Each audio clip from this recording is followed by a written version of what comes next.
let me see if I can unpack that, because there are a number of things that you've mentioned there. So the first, what was the challenge of doing 20,000 square feet with a Matterport Pro2 camera? Well, this was a commercial space, and this has challenges that will surprise people. But if they've been using a Matterport camera or a system for long enough, they'll know that large open spaces or repeating geometry can challenge the camera and its ability to recognize where it is in the space. It has a hard time registering the scan, and will sometimes place it where you already scanned if it looks exactly the same. And so it's very difficult to overcome those things unless you have differentiated geometry that the camera can then recognize as a new area.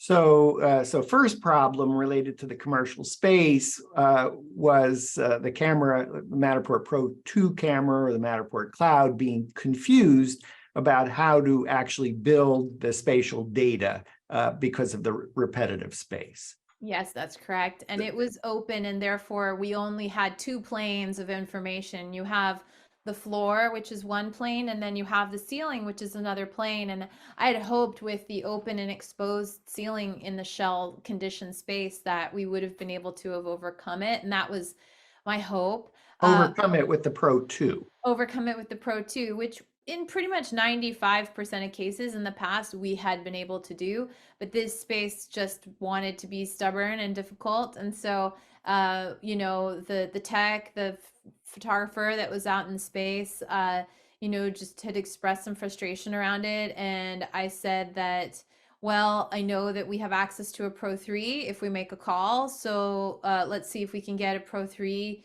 here, and to see meaning if to borrow a Matterport Pro3. to hire, yes, to hire another one of our contractors who had a Pro3, and to see if that would sort of solve the problem, which I was fairly certain that it would solve the problem, because I knew the range would be much better, and therefore the reading from the core of the building to this and the ceiling to the window line would give us that enough data that we would be able to, you know, even if they were minor differences, it would be enough for the camera to register the scan. And were you successful using the Matterport Pro3 camera?